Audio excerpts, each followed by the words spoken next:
Deus, amém? Vamos abrir as nossas Bíblias no livro de 2 Samuel, capítulo 11, versículo número 1 apenas, e Lucas 8, também, versículo 1, amém? Quando a igreja procura essas duas passagens bíblicas, primeiras de 2 Samuel, capítulo de número 11, versículo de número 1, e Lucas 8, versículo de número, aleluia, de número 27, quero dizer, em Marcos é capítulo 1, versículo 8, capítulo 1, mas a questão que vamos ler é Lucas, capítulo 8, versículo de número 27.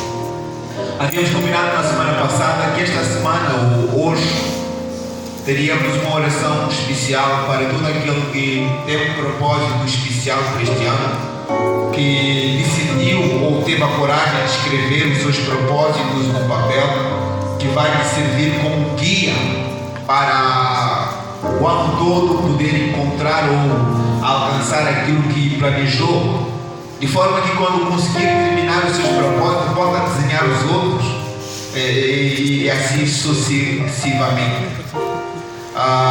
No finalzinho vamos ter este momento de oração, se Deus assim nos permitir e se o tempo não nos fugir. Vamos colocar de pé para que possamos ler a palavra do Senhor em 2 Samuel, capítulo número 11, versículo 1 apenas, e Lucas 26, versículo de número 20. Lucas 8, versículo 27. Assim diz a palavra do Senhor em 2 Samuel 11. Na época da primavera, no tempo em que os reis costumavam sair às batalhas, o rei Davi enviou Joabe e com ele os seus oficiais e todo o exército de Israel. E eles destruíram os amonitas e sitiaram Rabá. Entretanto, Davi permaneceu em Jerusalém. Rapidamente, Lucas 8, versículo 27, diz assim a palavra do Senhor: quando Jesus pisou em terra, foi ao encontro dele um endemoniado daquela cidade. Fazia muito tempo que aquele homem não usava roupas, nem vivia em casa alguma, mas nos sepulcros. Curva a sua cabeça para que possamos orar. Pai Santo, pedimos, Senhor, que use-me e sustente-me, Senhor, para que hoje a sua palavra chegue no coração da sua igreja, em seu nome. Amém. Temos como proposta para hoje, que me foi incumbida: mantenha o propósito. Amém? Diga para seu irmão: mantenha o propósito. Estamos a falar muito do assunto propósito, para que cada um de nós possa desenhá-lo, que possa segui-lo. E hoje queremos mais uma vez voltar a falar deste elemento e pedindo para que cada um de nós mantenha o propósito. Amém? Na passagem que acabamos de ler, é que fala do rei Davi. A Bíblia nos permite fazer uma radiografia ou um extrato deste momento.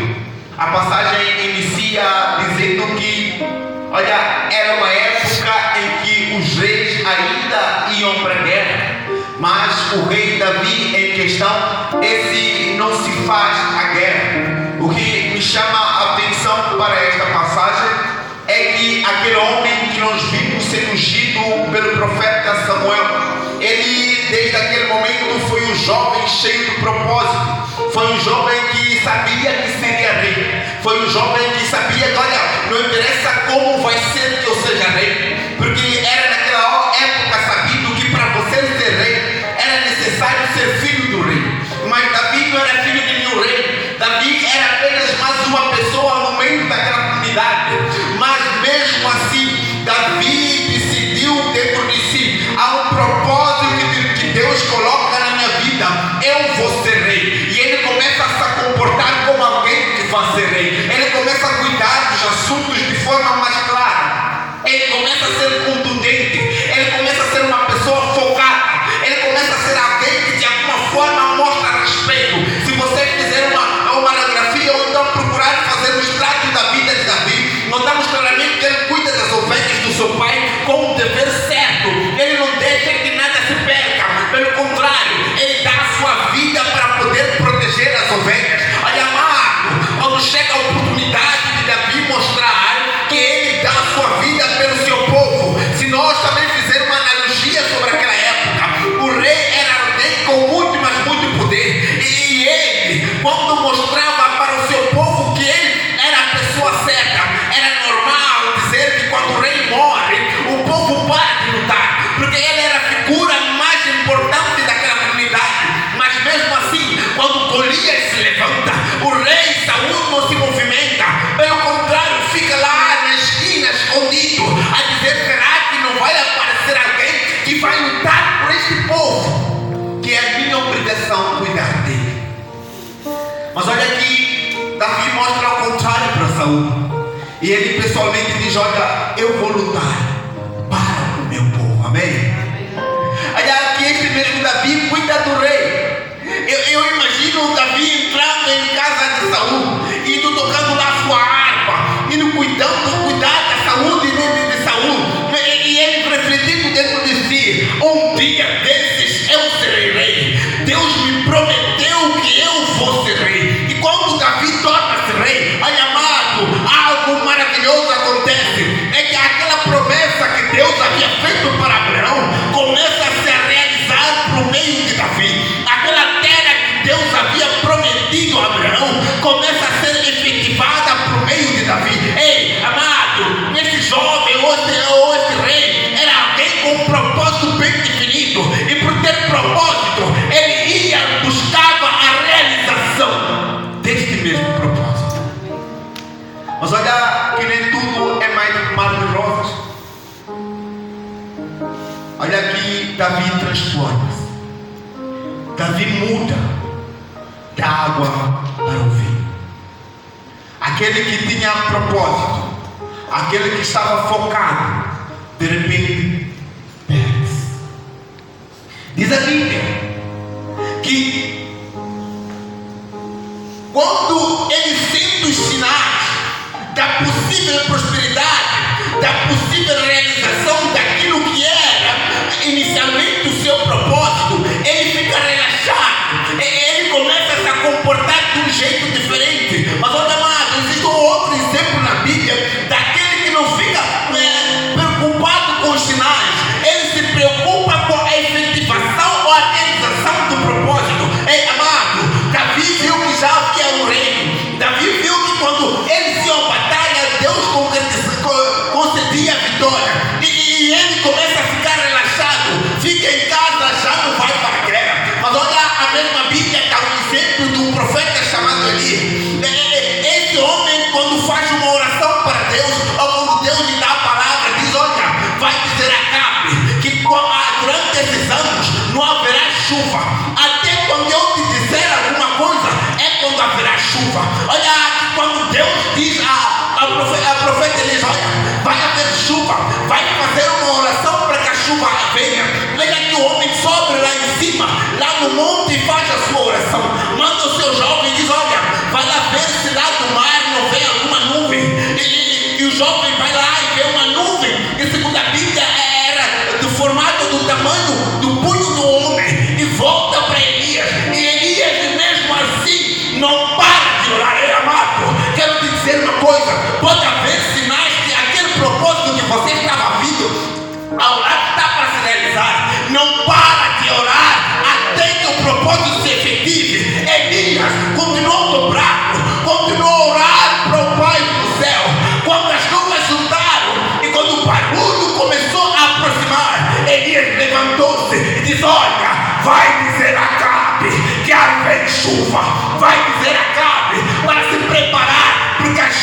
nós relaxamos.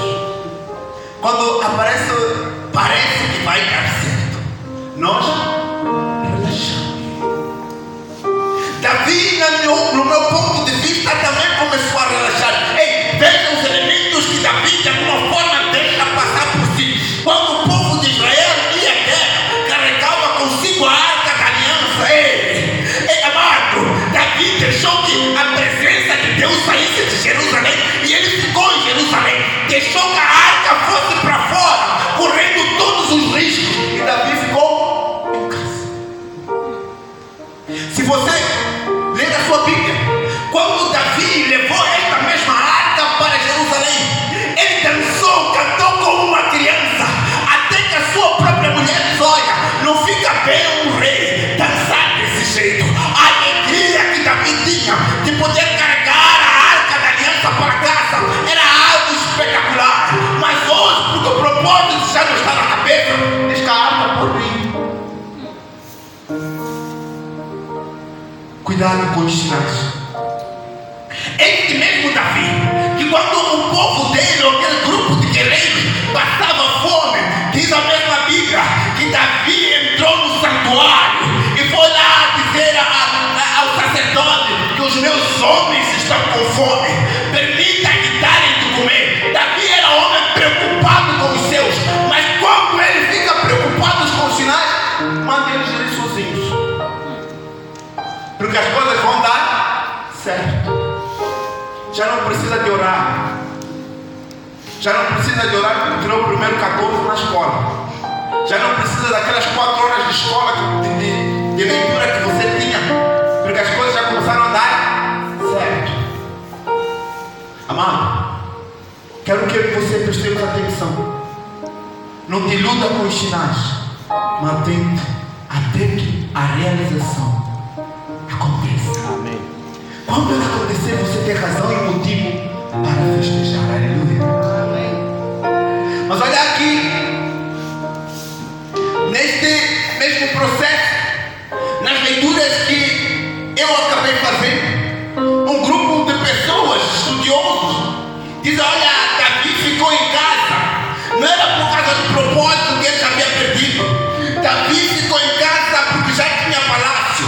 Davi ficou em casa porque já estava de alguma forma acomodado. Ei, amado, eu não quero desmentir este ponto de vista, mas eu quero te dizer algo que meu coração tem. Olha, as coisas que você ganha, as coisas que você tem, não mudam o seu coração, amado. As coisas que você alcança na sua vida não mudam nada. Quem muda é você aceitar as coisas, transformarem a sua vida. Quando você fica pobre, você pode ficar humilde, mas eu conheço pobres arrogantes, muito arrogantes, e vai te dizer na cara: eu sou pobre, mas você faz o que você quiser na tua área, mas aqui você não mexe.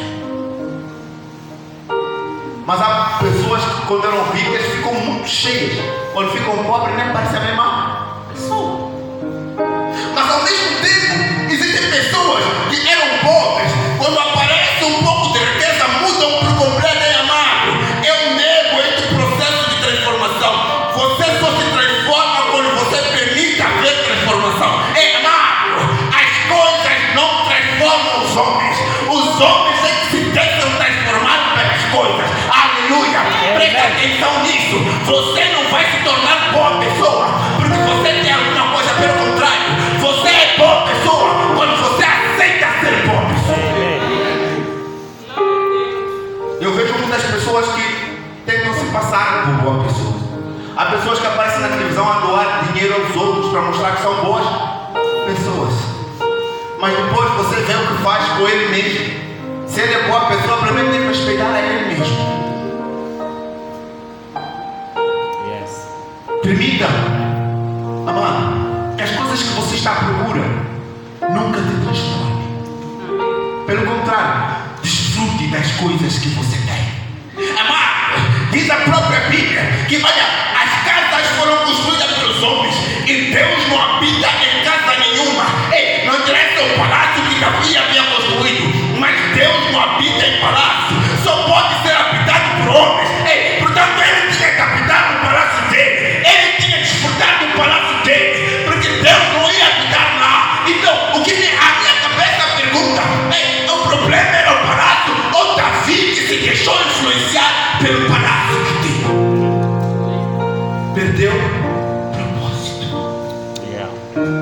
Cuidado, amado, quando as coisas este ano começarem a mudar, você também mudar. São coisas que você pode não prestar atenção, mas você pode mudar. Quando este mesmo Davi começa a mudar, ele perde o propósito e perde o rumo. Vou usar as palavras do pastor Olívio. Olha, mano, quando você se perde, pelo menos você tem noção que está perdido. Mas aquele que não tem propósito, nem perdido está, nem de alguma forma sabe onde está. E a pessoa já não sabe se vai para a esquerda ou para a direita.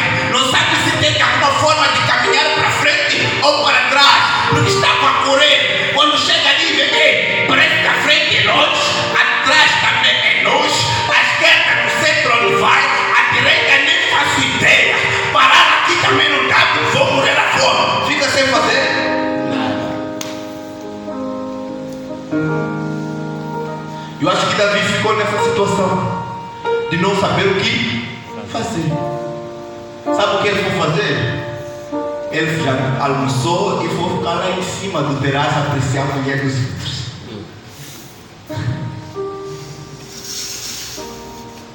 Permita usar este exemplo para ser mais claro do que é você perder o propósito e se espalhar de alguma forma. Amado, quando você é jovem, teve uma namorada e toda a gente sabe que você tem aquela namorada, e as pessoas já estão inspirando: olha, você vai casar daqui a nada. Se não vai casar, pelo menos aquele namoro vai durar para sempre. E de repente a menina te deixa. E você começa a ver que, pelos vistos, continuar para frente também não dá. Porque aquele plano, aquele propósito de casar no final deste ano não vai acontecer. Porque aquela pessoa, aquela razão, o motivo do casamento já não está. E a pessoa começa a ficar maluca. Já não escolhe. Qualquer coisa serve. Se presta ou não presta, carrega para casa. Para que as pessoas não digam que está solteiro. Para que as pessoas digam que não está conseguindo. Pelo contrário, carrega qualquer coisa e põe no braço. Se antes tinha regra, dizer que eu essas coisas de sexo não faço, agora é o primeiro a dizer: senão de cada seguiu. Já não tem propósito. Já não sabe para onde vai. E é engraçado, nem sabe se está perdido ou não. Porque se soubesse que está perdido, pelo menos teria noção do problema que está carregado na sua vida. Amém? Amém. Olha, aleluia. Minha esposa me fez olhar o tempo. Amém. Glória a Deus.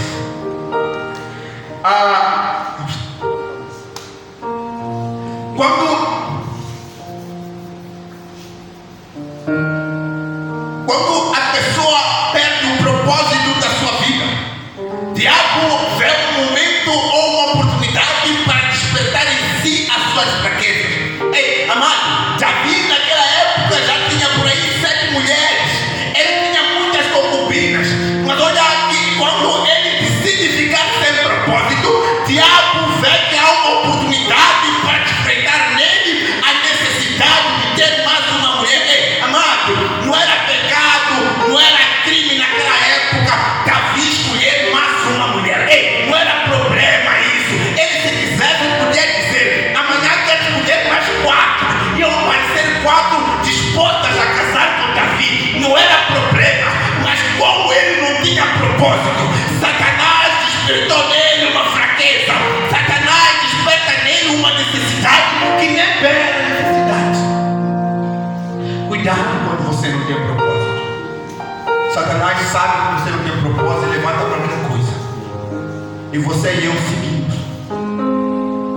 Davi vê Betseba, descobre que ela é bonita, chama Betseba, consuma o ato, e logo depois Davi chama a Betseba, bem, diz a ele que ela está grávida. Davi manda chamar Urias, quer obrigar Urias a dormir com sua esposa. Urias mostra a Davi: olha, na verdade, quando o povo está em guerra, ninguém deve estar a descansar. quando o povo está em guerra, todos têm que estar jejuando, orando em favor daqueles que estão na guerra. Mas olha que Davi mesmo assim não desperta.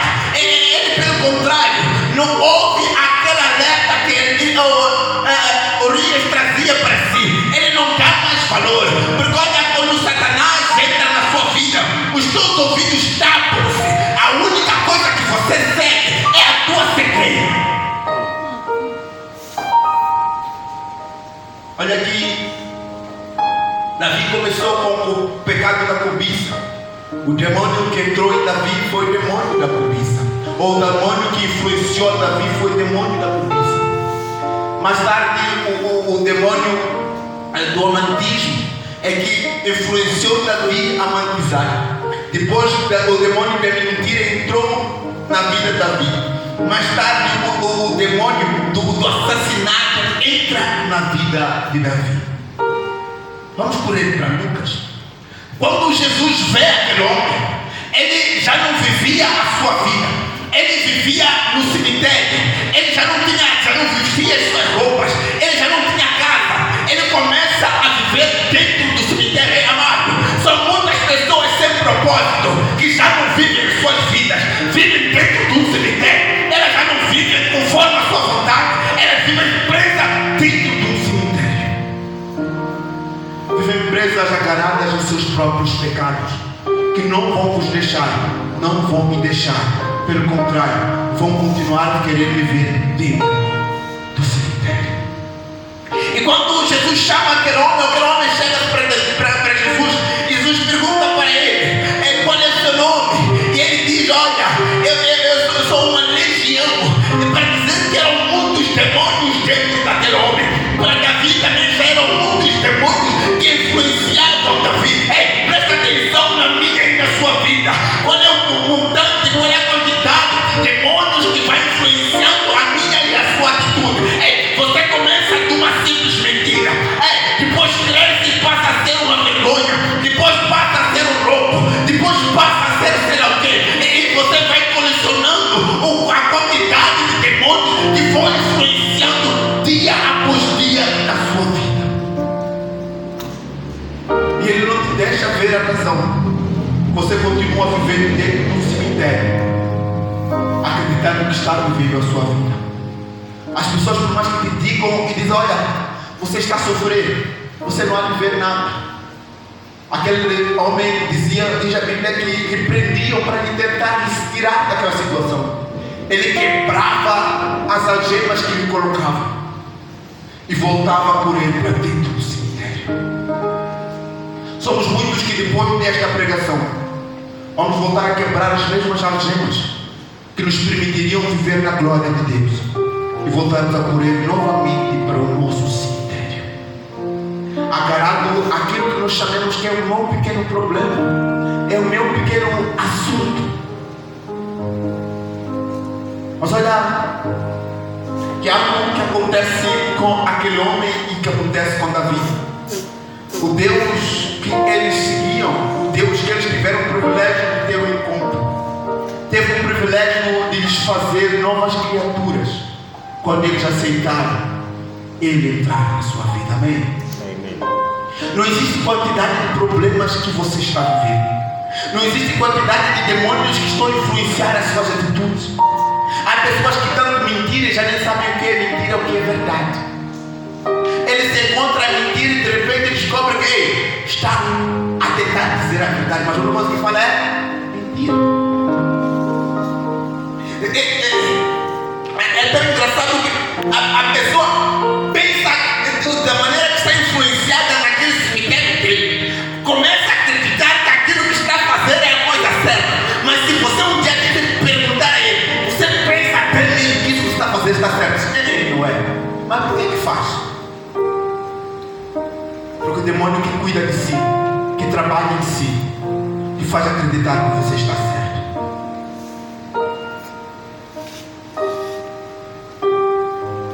Mas olha aqui, Jesus tem um poder maravilhoso de fazer com que tudo isto termine. Que este eterno cemitério que possas estar a viver hoje, ser o seu fim. Mas há algo que não nos deixe escapar esta noite. É que Davi, depois de ter tido esta experiência com Deus, ele voltou ao seu propósito. Amém? Amém. Ele voltou a encontrar-se na primeira motivação que tinha, de fazer do seu povo um exemplo para que os outros povos seguissem. Ele voltou ao seu propósito.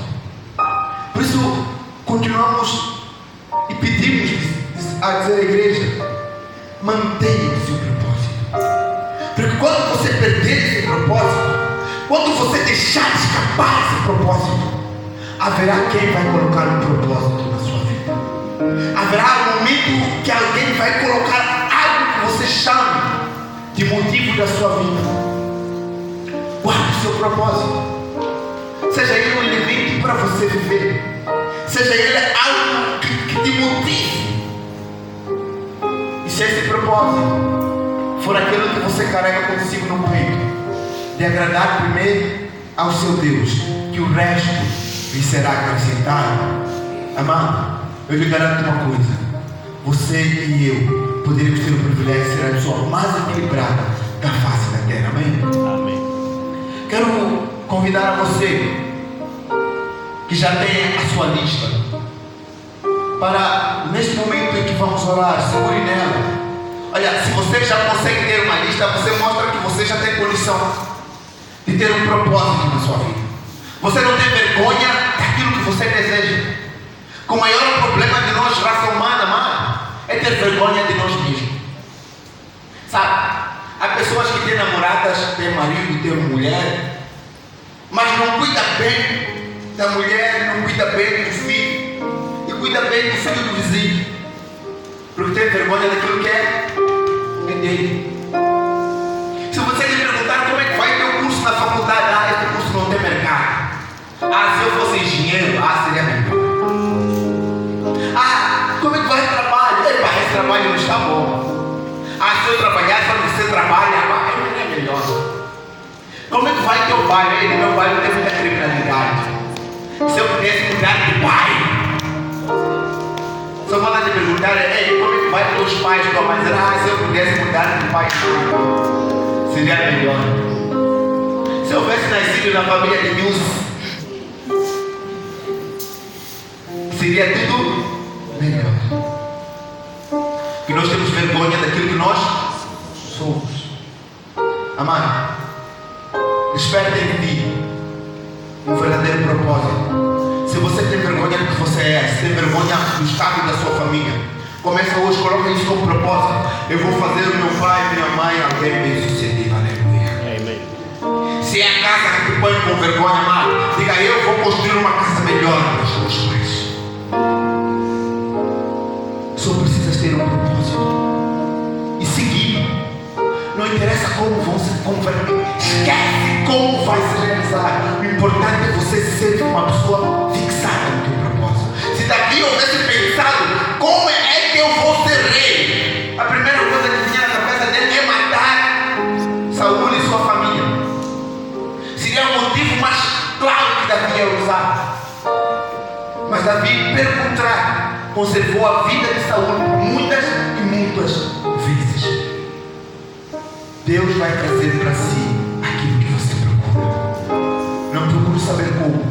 Trabalhe, seja uma pessoa focada e olhe claramente para o seu propósito. Amém? Amém. Quero convidar aqueles que já têm um propósito dele, segure com ele na mão. Ou se não haverá lutada, procure um lugar em que você e seu Deus possam falar. Procure um lugar em que você possa dizer a Deus: olha, este é o meu propósito. Este ano, Senhor, eu só vou trocar desse propósito quando você realizar. Eu só vou sair desta para outro nível quando o Senhor me conceder. Não seja uma pessoa que muda muito, não seja camaleão, mano. Seja uma pessoa dedicada e focada.